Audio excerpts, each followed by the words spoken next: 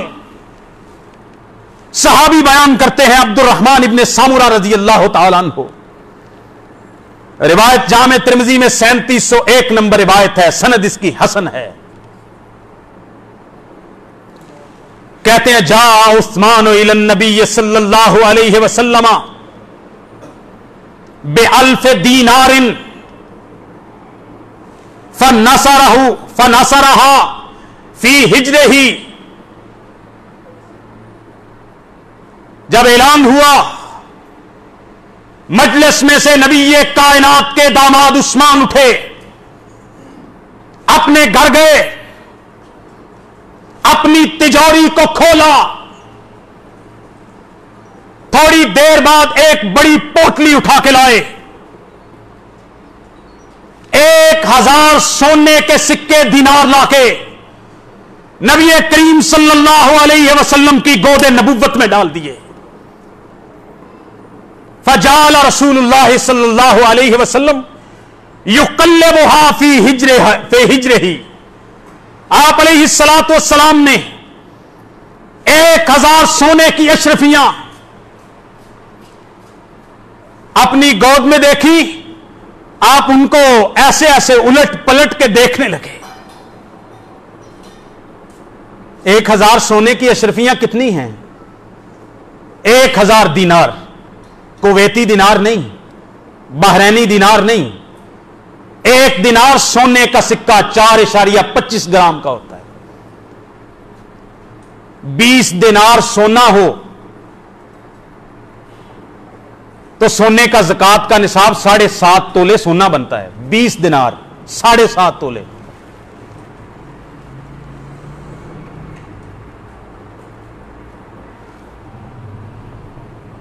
ایک 1000 دینار، 1 دینار 4.25 گرام سونے کا، خالص سونے کا. 4250 گرام سونا بنتا ہے.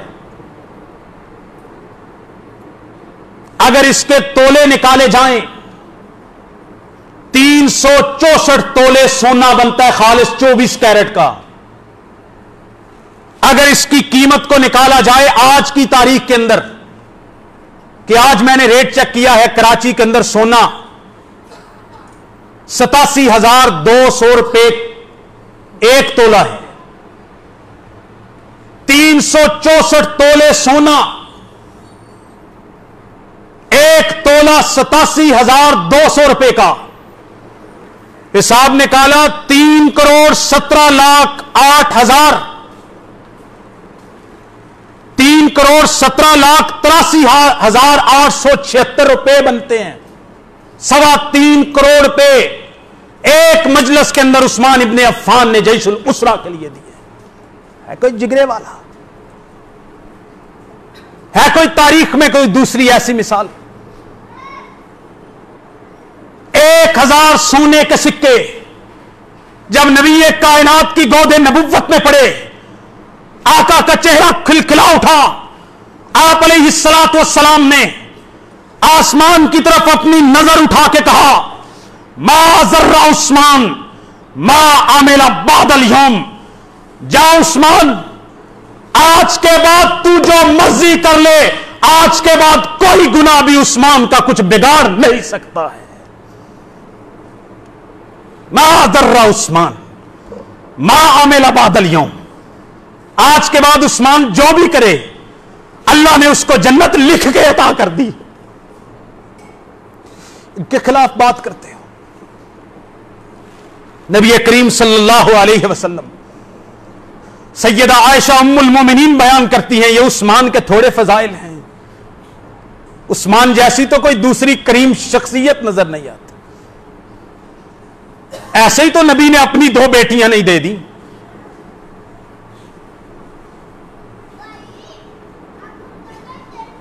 انہوں نے کہا مخلص نہ تھے، دل میں کھوٹ تھی، اقتدار کے لالچی تھے. اور ہمارے کسی خطیب نے تڑپ کر کہا، اس نے کہا تو نے اپنی بیٹی کالی کلوٹی لولی لنگڑی کا رشتہ کرنا ہو تو اس کے لیے ور اچھا لبتا ہے، اس کے لیے ور اچھا ڈھونڈتا ہے. اور نبی کے بارے میں کیا خیال ہے کہ اس نے اپنی 2 لختے جگر کو عثمان کے ساتھ بیاہ دیا یکے بعد دیگرے, اور یہ بھی خیال نہ کیا کہ عثمان مخلص نہیں ہے. ہائے ہائے. خوف خدا پاک دلوں سے نکل گیا, خوف الہ پاک دلوں سے نکل گیا, اور آنکھوں سے شرم سرورے کونوں مکاں گئی. ان کو آقا کی حضرت رسول اللہ کی بھی شرم نہیں آتی. سید عائشہ بیان کرتی ہیں, نبی کریم صلی اللہ علیہ وسلم, صحیح مسلم کی روایت ہے جی, آپ بیٹھے ہوئے تشریف فرما تھے, جناب ابو بکر صدیق آئے, اجازت طلب کی. آپ کی ران مبارک یا پنڈلی مبارک سے کپڑا ہٹا ہوا تھا. جناب ابو بکر آئے, کہا اجازت دے دو اندر آ جاؤ. میرے محبوب نے اپنی حالت کو نہیں بدلا, کوئی پرواہ نہیں کی. انہوں نے بات چیت کی, تھوڑی دیر گزری, دروازے پہ دستک ہوئی, پوچھا کون ہے؟ عمر ابن خطاب آئے ہیں. حضرت رسول اللہ صلی اللہ علیہ وسلم اپنی عام حالت کے اندر تشریف فرما رہے. آئے عمر, سلام کیا, بیٹھے, بات چیت کی, اپنی حاجت بیان کی. تھوڑی دیر گزری, دوبارہ دستک ہوئی. پوچھنے والے نے پوچھا کون ہے؟ اجازت طلب کرنے والے نے کہا عثمان ابن عفان ہے. تصور کی نگاہ سے دیکھو, ابو بکر بھی بڑے محترم, عمر بھی بڑے محترم, وہ دونوں حضرت رسول اللہ کے سسر ہیں. جب نبی کریم صلی اللہ علیہ وسلم نے سنا کہ میرے دروازے پہ عثمان آیا ہے, آپ سیدھے ہو کے بیٹھے, اپنی ران اور اپنی پنڈلی مبارک پہ کپڑا رکھ لیا, ڈانپ کے بیٹھے. پہلے بھی کوئی بے پردگی نہ تھی, لیکن کمفرٹیبل حالت تھی. عثمان آئے, سیدھے ہو کے بیٹھے, وَسَوَّا ثِيَابَهُ, اپنے کپڑے سیدھے کیے. عثمان آئے, اجازت طلب کی, ادب و احترام کے ساتھ بات کی, فخرج نکل گئے. ماں تڑپ اٹھی. ماں کے دل میں خیال آیا, کہا میرے آقا و مولا, میرے بابا ابو بکر آئے, عمر میں بھی بڑے ہیں, اور رشتے میں بھی آپ کے سسر مبارک لگتے ہیں. آپ نے کوئی پرواہ نہیں کی, کپڑے نہیں سمیٹے. عمر آئے, آپ اپنی عام حالت میں بیٹھے رہے, لیکن یہ کیا ماجرا ہے؟ عثمان کا نام سن کر آپ سیدھے ہو کے بیٹھے, اپنے کپڑوں کو سمیٹ کے رکھ لیا, مکمل پردہ کر لیا, اپنی پنڈلی کو ڈھانپ لیا. یہ کیا ماجرا ہے؟ ہاں, حضرت رسول اللہ صلی اللہ علیہ وسلم نے فرمایا, عائشہ تجھے کیا پتا ہے کہ عثمان کون ہے؟ تو نہیں جانتی میں نے ایسا کیوں کیا ہے؟ فرمایا الا استحیی من رجل تستحیی منہ الملائکہ. عائشہ میں اس بندے کا حیا کیوں نہ کروں جس کا حیا زمین والے نہیں, معزز لوگ نہیں. میں اس کا حیا کیوں نہ کروں جس کا حیا آسمان کے نورانی فرشتے بھی کرتے ہیں. اس کا حیا محمد رسول اللہ کیوں نہ کرے؟ اس سے تو فرشتے بھی شرم کھاتے ہیں. اور جب میں یہ جملہ پڑھتا ہوں نا تو میں تڑپ جاتا ہوں. میں کہتا ہوں جس کی شرم رسول کریں, جس سے حیا رسول کریں, جس سے حیا اللہ کے نورانی مقرب جبریل و میکائیل اسرافیل کریں, اس کی حیا حضرت رسول اللہ کا کلمہ پڑھنے والا, علی کا نام لینے والا نہ کرے. جس کا حیا فرشتے کرتے ہیں, تمہیں اس کا حیا نہیں آتا؟ کیا کیا بہتان لگاتے ہیں، کیا کیا تاریخ کا کوڑا کرکٹ، گرد و غبار، جلی ہوئی راکھ لا کے عثمان رضی اللہ تعالی عنہ کی شخصیت پہ ان کو داغدار کرنے کی کوشش کرتے ہو تاریخ کی جھوٹی روایات سے۔ فرمایا کیوں ایسا کیا؟ کہا عائشہ میں اس کا حیا کیوں نہ کروں جس کا حیا آسمان کے فرشتے بھی کرتے ہیں۔ دوسری روایت میں فرمایا انہ رجل حیی، فرمایا عائشہ بڑے بڑے حیا والے دیکھے ہیں لیکن عثمان جیسا حیا والا اور شرم والا نہیں دیکھا۔ اور ان کی سیرت لکھنے والوں نے لکھا سیدنا عثمان رضی اللہ تعالیٰ عنہ نہ زمانہ جاہلیت میں نہ زمانہ اسلام کے اندر اتنے حیادار تھے کہ بیت الخلاء کے اندر تنہائی کے عالم میں بھی اپنے پورے جسم سے کپڑا نہیں اتارا ہے۔ ایسے فرشتے حیا نہیں کرتے۔ سیدنا عثمان ابن عفان رضی اللہ تعالی عنہ، ان کے بڑے فضائل ہیں، بڑے مناقب ہیں۔ ان کی ایک اور بہت بڑی فضیلت کہ نبی کریم صلی اللہ علیہ وسلم جب آپ کی پیاری بیٹی سیدہ رقیہ فوت ہو گئی، کچھ عرصہ گزرا، عثمان کو مغموم، غم زدہ، حزن و ملال میں پایا۔ عثمان کا غم نبی سے دیکھا نہیں گیا، اپنی دوسری بیٹی ام کلثوم کو عثمان کی دلہن بنا کے اس کے گھر ودا کر دیا۔ اور لکھنے والوں نے لکھا کہ عثمان کا لقب ذوالنورین کیسے پڑ گیا؟ ذوالنورین، دو نوروں والا۔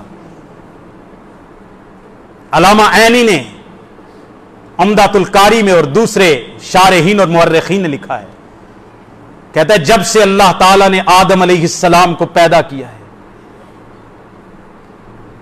آدم علیہ السلام سے لے کر قیامت کی صبح تک کوئی ایسا فرد نہیں ہے روئے زمین پر جس کے نکاح میں کسی نبی کی دو بیٹیاں یکے بعد دیگرے کسی کے نکاح میں ہوں۔ جناب آدم سے لے کے قیامت کی صبح تک جناب عثمان رضی اللہ تعالی عنہ اس کائنات روئے زمین پر واحد فرد ہیں جن کے گھر میں، جن کے نکاح میں، جن کے حرم میں کسی نبی اور رسول کی دو بیٹیاں یکے بعد دیگرے ان کے نکاح میں گئی، اکیلے عثمان، اور کسی نبی کے کسی صحابی کو یہ فضیلت حاصل نہیں ہوئی۔ یہ ذوالنورین، ان کو نبی پاک نے اپنی آنکھوں کے دو نور دیے ہیں، رقیہ اور ام کلثوم۔ سیدنا عثمان رضی اللہ تعالی عنہ، جناب ابو بکر رضی اللہ تعالی عنہ، سیدنا عمر رضی اللہ تعالی عنہ، صحیح بخاری، صحیح سنن نبی داؤد، جامع ترمذی، سنن نسائی الکبریٰ کی روایت ہے۔ انس بیان کرتے ہیں کہ نبی کریم صلی اللہ علیہ وسلم صعد احدا وابو بکر وعمر وعثمان فرجف بہم۔ نبی کریم صلی اللہ علیہ وسلم ایک دفعہ احد پہ تشریف لے گئے، احد پہاڑ پہ چڑھے،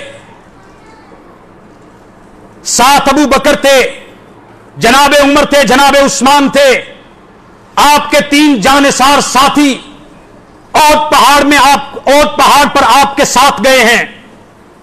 احد پہاڑ پہ زلزلہ آیا، احد پہاڑ نے ہلنا شروع کر دیا۔ نبی، صدیق، فاروق، ذوالنورین، چار ہستیاں احد پہاڑ پہ، احد پہاڑ ہلا۔ نبی کریم صلی اللہ علیہ وسلم نے احد پہاڑ پہ اپنا پاؤں مار کے کہا اثبت احد فإنما علیک نبی وصدیق وشہیدان۔ روایت صحیح بخاری اور ابو داؤد کی، فرمایا احد ٹھہر جا، کس بات کا تمہیں غرور ہے، کس بات پہ ہل رہا ہے؟ تجھے پتا نہیں ہے، تمہیں احترام نہیں ہے تیرے اوپر اس وقت ایک اللہ کے نبی ہیں، ایک صدیق ہیں اور 2 شہید ہیں. تو نبی، صدیق اور 2 شہیدوں کا ادب نہیں کرتا، ہلنا شروع کر دیا. ان 2 شہیدوں میں سے ایک جناب عمر، ایک سیدنا عثمان ابن عفان رضی اللہ تعالی عنہ تھے. آپ علیہ الصلوۃ والسلام نے ان کو شہادت کی خوشخبری احد پہاڑ پہ ان کی زندگی میں دے دی تھی. نبی کریم صلی اللہ علیہ وسلم بیت رضوان کے لیے گئے، عمرہ کرنے کے لیے گئے. 6 ہجری کی بات ہے، ذوالقعدہ کا مہینہ ہے. مکہ والوں نے روک لیا، 1400-1500 صحابہ تھے، نہیں عمرہ کرنے دیں گے. آپ علیہ الصلوۃ والسلام نے مکہ والوں کی طرف اپنا سفیر، نائب، جانشین، قاصد، پیغمبر، ڈپلومیٹ بنا کے جس شخصیت کو بھیجا ہے وہ سیدنا عثمان ابن عفان رضی اللہ تعالی عنہ کی. ایک بندہ مصر سے آیا، صحیح بخاری کی روایت پڑھ رہا ہوں. مصر سے ایک بندہ آیا. وہ صحابہ پہ اعتراض کرنے والے کوئی نئے نہیں ہیں، پرانے بھی تھے. ان کے باپ دادا بھی ایسے کیا کرتے تھے، پریشان نہ ہوا کرو. یہ پرانے بے ایمان نے. مصری ایک بندہ آیا حج کرنے کے لیے. راستے میں لوگوں کا ایک قافلہ رکا ہوا مکہ میں، اور لوگوں نے جھرمٹ بنایا ہوا اور بہت سارے لوگ اکٹھے ہیں. اس نے پوچھا یہ کون لوگ ہیں؟ کہا یہ قریش کے قبیلے کے لوگ ہیں، قریشی ہیں. اس نے پوچھا ان میں شیخ، بزرگ، عالم کون ہے؟ شیخ صاحب کون ہے؟ بتانے والوں نے بتایا ان میں سب سے بڑے عالم سیدنا عبداللہ ابن عمر صحابی رسول ہیں. وہ جناب عبداللہ ابن عمر کے پاس آیا. اس نے کہا انی سائلک عن شیء، میں آپ سے کچھ سوال کرنا چاہتا ہوں. کہا پوچھئے. اس نے کہا آپ جانتے ہیں کہ عثمان بدر میں نہیں تھے؟ جناب عبداللہ ابن عمر نے فرمایا ہاں منو پتا ہے وہ بدر چ کونی سی.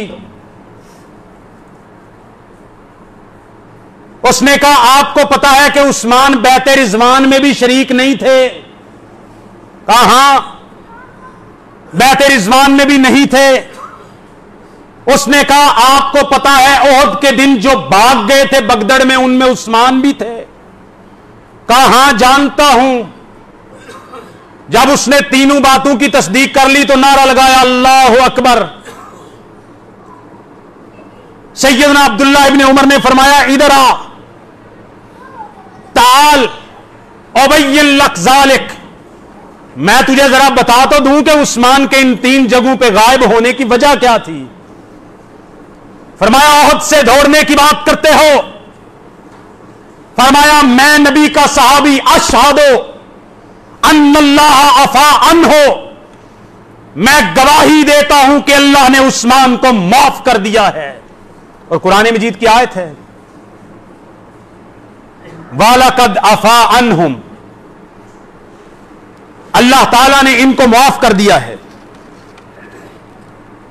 وَلَقَدْ عَفَا اللَّهُ عَنْهُمْ إِنَّ اللَّهَ غَفُورٌ حَلِيمٌ. فرمایا جو احد کے دن بھاگ گئے تھے ان سے غلطی ہوئی، اللہ تعالیٰ نے ان سب کو معاف کر دیا ہے. پہلی بات کا جواب یہ ہو گیا بھاگنے کا. اللہ نے معاف کرتا ہے تو تینوں کی تکلیف ہے، تینوں کی مسئلہ ہے.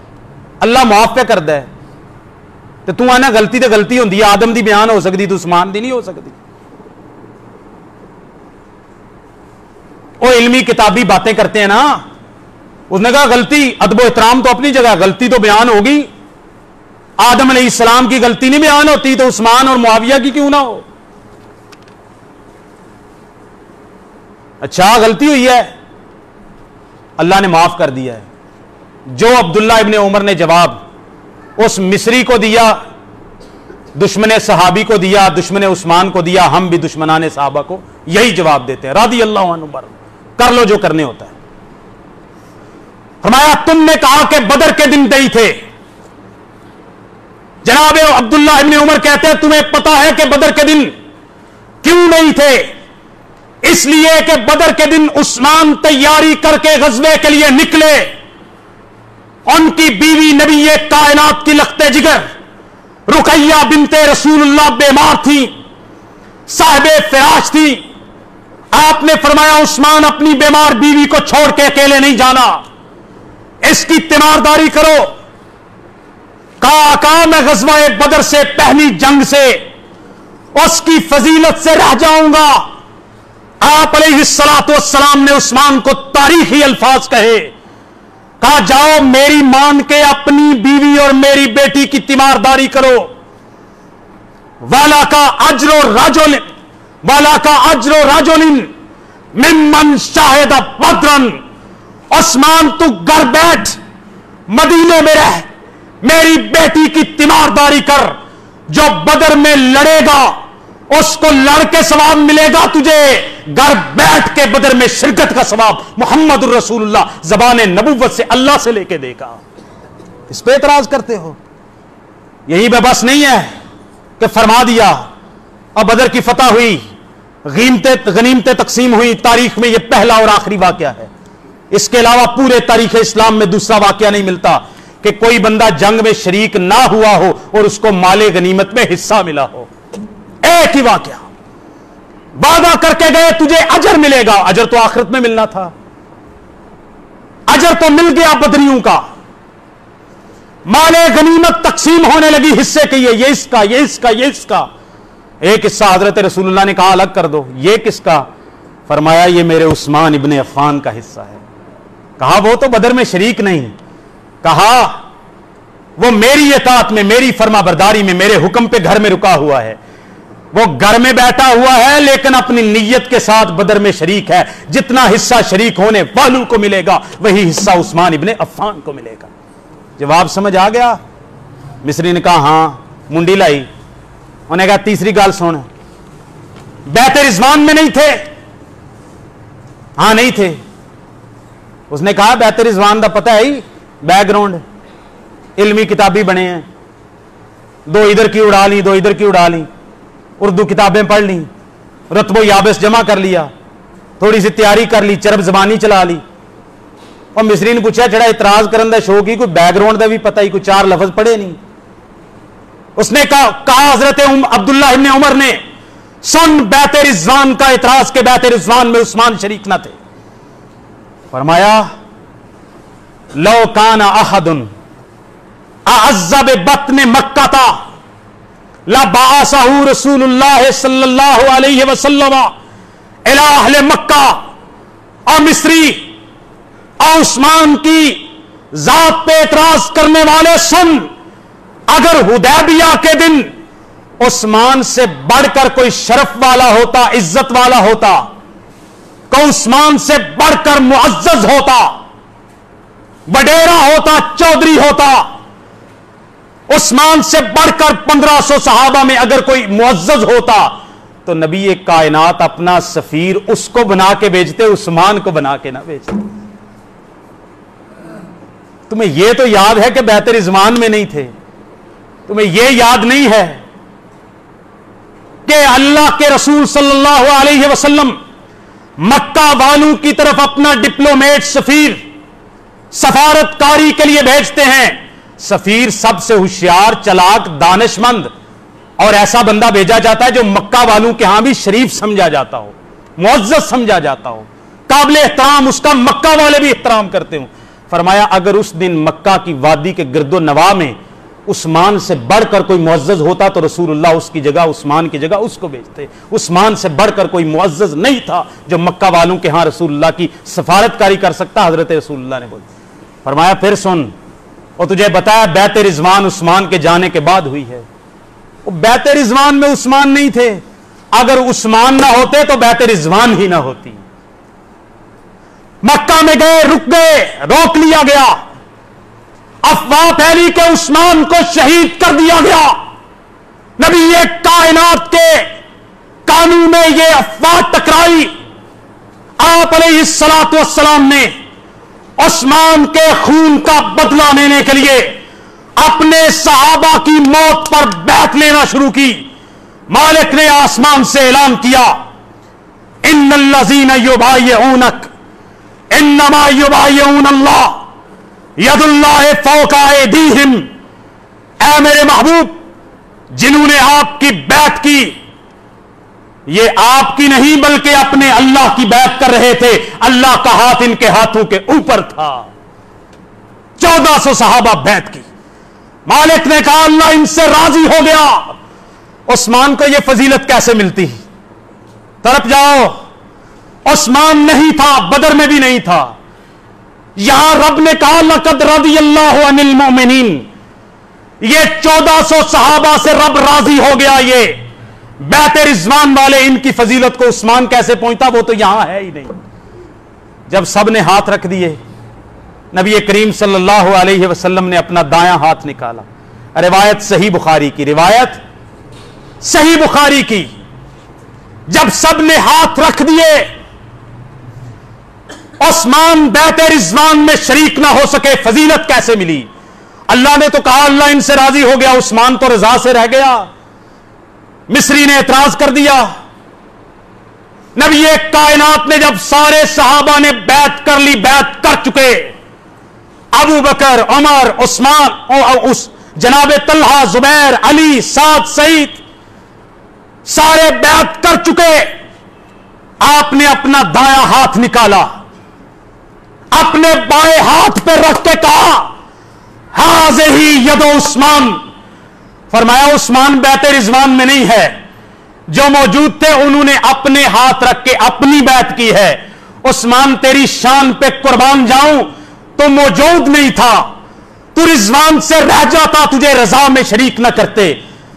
انہوں نے تو اپنے ہاتھ رکھے، تیری بیعت کے لیے محمد نے اپنے نبوت والا ہاتھ رکھ کے کہا یہ ہے عثمان کا بیعت والا ہاتھ، ہاذہ ید عثمان۔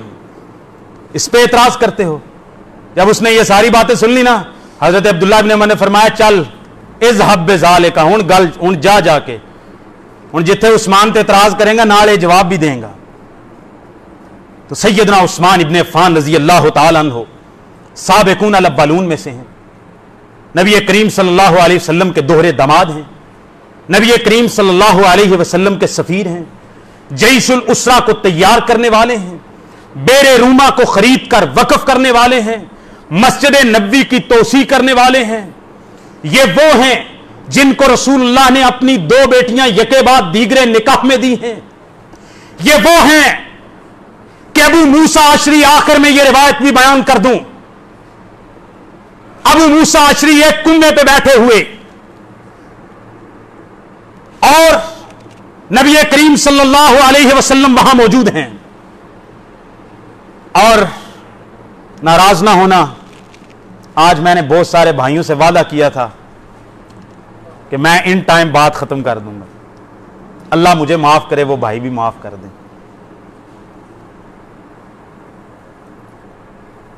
ایک بابا جی فیصلہ آباد کے، انہوں نے کہا ہوئے گل سن لیو دھیان نال، انہوں نے کہا وہ معاویہ نے کیا کرنا سی، خلافت پہلے ہی عثمان نے برباد کر سڑی سی، گل سنی جے کہ نہیں؟ نہیں تو میرے کو کلپ لے لیو۔ یہ نوالا کہاں سے آیا؟ ناراض نہ ہونا، کیوں گردش مدام سے گھبرا نہ جائے دل، انسان ہوں پیالہ اور ساگر نہیں ہوں میں۔ بڑے بڑے مفسر، بڑے بڑے مفکر، بڑے بڑے بانی جماعت خلافت و ملوکیت پہ قلم اٹھایا،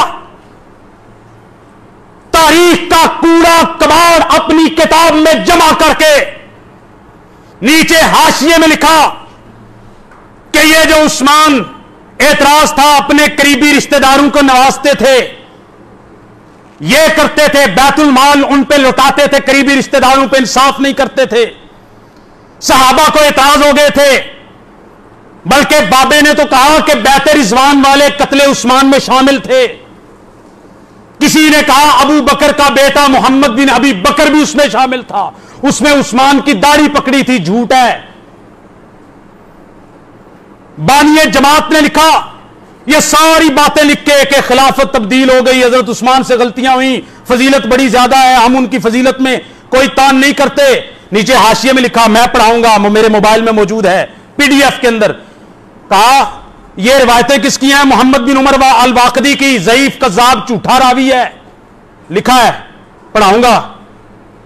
ابو محنف لوط بن یحییٰ رافضی جھوٹا راوی ہے، بانی جماعت نے لکھا ہے خلافت و ملوکیت میں۔ الکلبی جھوٹا راوی ہے، کہتے ہیں حدیث میں جھوٹا ہے لیکن تاریخ کے اندر تو یہ معیار نہیں ہوتا نا، کہتے ہیں حدیث میں جھوٹا ہے، محدثین نے اس کو جھوٹا کہا ہے، گپے مارتا تھا۔ واقدی بھی، کلبی بھی، ابو محنف بھی صحابہ پہ بہتان لگاتا تھا، کہا حدیث میں جھوٹا تھا لیکن تاریخ میں یہ معیار نہیں ہوتا، کہا اگر یہ تاریخ میں معیار قائم کرو گے تو مسلمانوں کی 90% سے زیادہ تاریخ کو دریافت برد کرنا پڑے گا۔ خلافت و ملوکیت کے صفحے میں میں دکھاؤں گا، خود لکھا، جھوٹے تھے، گپی تھے، پھر اوپر سے اطلال کر رہے ہیں، خلافت خراب کر دی۔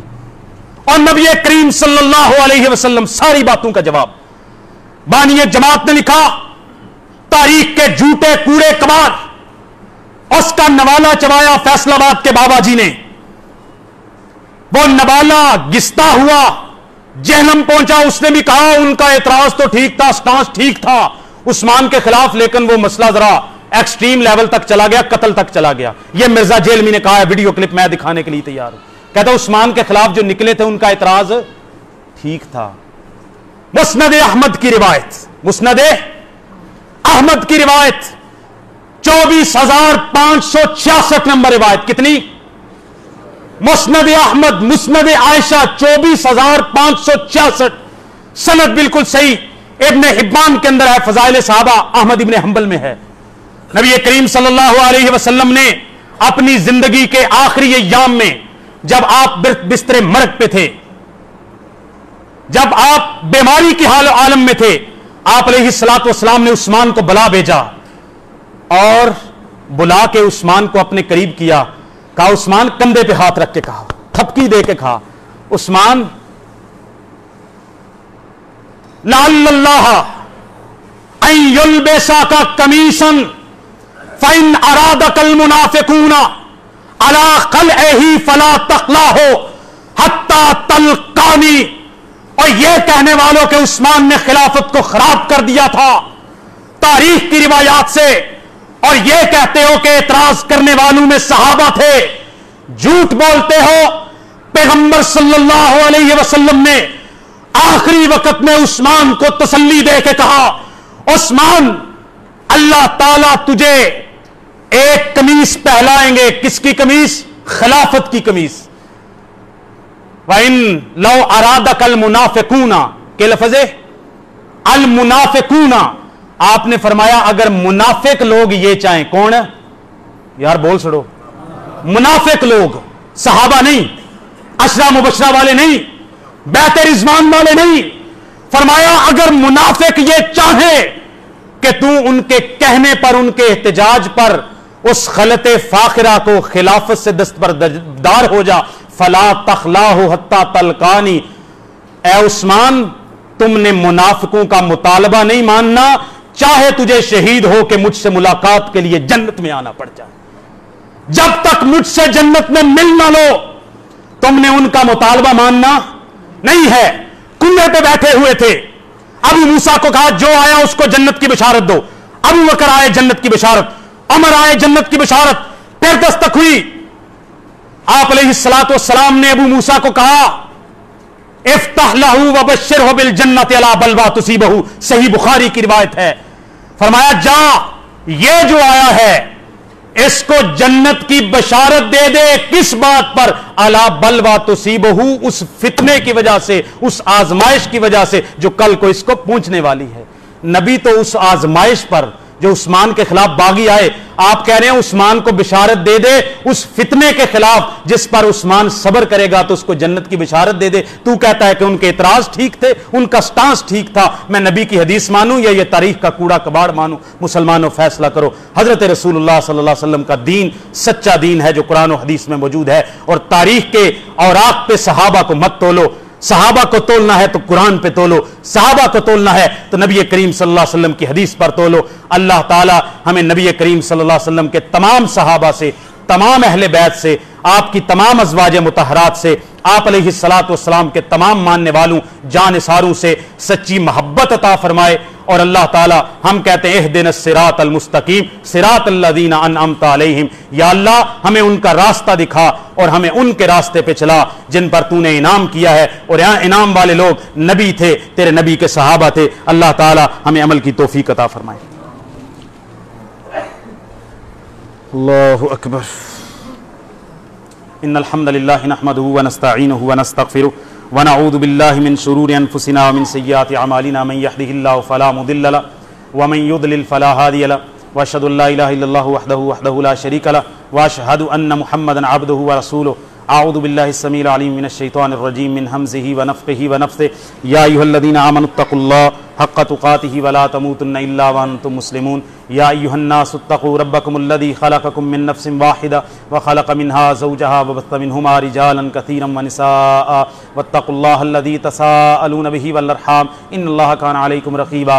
یا ایھا الذین آمنوا اتقوا اللہ وقولوا قولا سدیدا یصلح لکم اعمالکم ویغفر لکم ذنوبکم ومن یطع اللہ ورسولہ فقد فاز فوزا عظیما۔ اما بعد فإن خیر الحدیث کتاب اللہ